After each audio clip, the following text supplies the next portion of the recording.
Disclaimer, um, Skelly's voice is not at the best tone at the moment.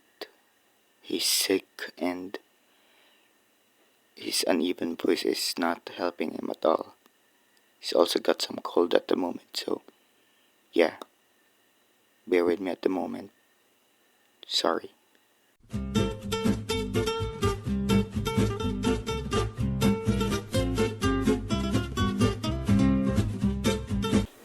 Top of the night, ladies and gents. In today's edition of Skelly Talks, where we discuss controversial subjects and turn it into a subject necessary to be discussed. Excuse the monotonous voice. This is my already over the top voice. Also, I took inspiration from Moist Critical, a brethren of mine.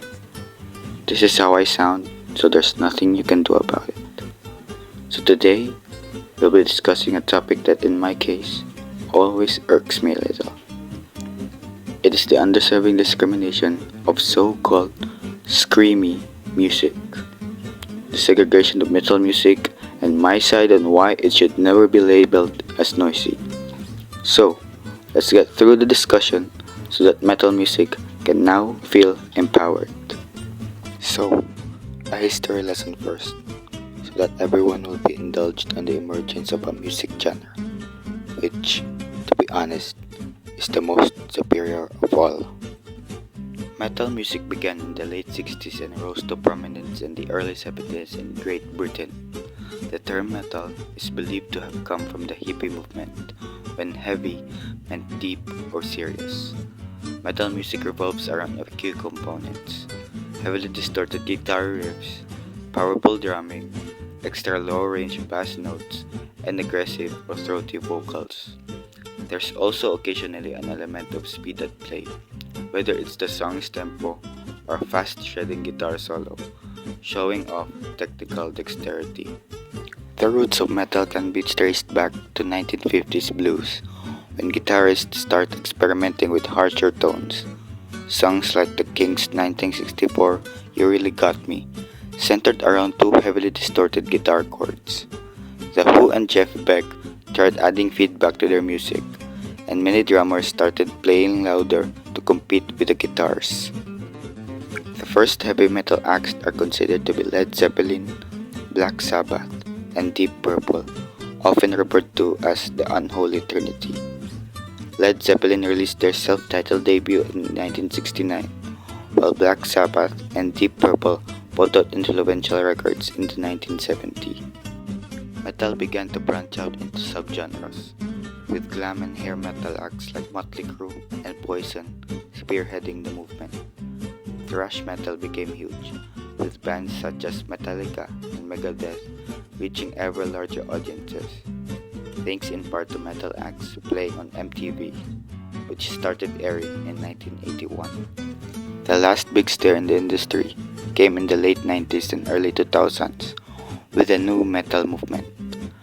Bands such as POD, Slipknot, Linkin Park, Limp Bizkit, and Korn found success fusing metal with rap or hip-hop. Successful metal acts today include Bring Me the Horizon, Japanese teen group Baby Metal, and Mastodon. Metal is gonna continue to evolve over time, and nothing, is ever gonna stop it going to happen. So, I basically just gave away a history lesson out of screamy music, and its acceptance to the general public is still so much to ask. If you think about it, metal music is such a prominent genre in the music industry, setting a foundation for lots of your favorite artists. I mean, think of Paramore. Paramore, everybody. The band that you people sing to every day stemmed from a genre that you people despised and labeled it as anthems from the devil. Yes, I may sound angry, but rightfully so. I don't like the way this genre is so filtered out and not given a chance to flourish among the so-called popular music like the Taylor Swift music and K-pop music. It may sound noisy to most people, but hey, it is not limited there. It is also more to the dark lyrics. Take into account the band Linkin Park. If you look at the lyrics of their best hits, it's a call for help by the vocalist Chester Bennington. But no, you people, you people ignored him, and look what happened to him. It was all too late when we realized what he truly meant in their songs. Also, one more thing. Metal music saved lives more than anybody can imagine. I am one of those people being saved. The thrashing sounds provide a therapeutic tone to certain individuals. It also distracts us from the outside world, knowing that the elevated tone from the music can overlap the sounds of the outside world. Well, here's for you, Karens, if you want some studies to prove on why metal is so therapeutic. Blah blah blah.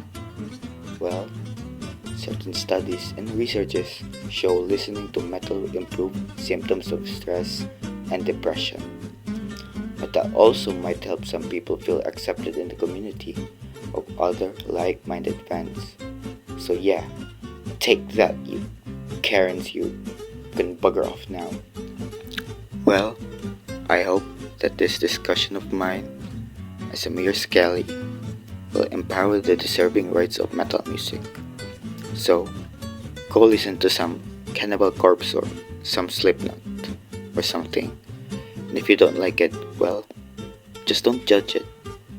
Leave it as it is. Everybody's got a preference, but nobody's got a right to judge. So yeah, that's it for me. I mean, that's really much about it anyways. And this is today's edition of SKELLY Talks, and yeah, see ya. And no, stay controversial, everybody. Bye.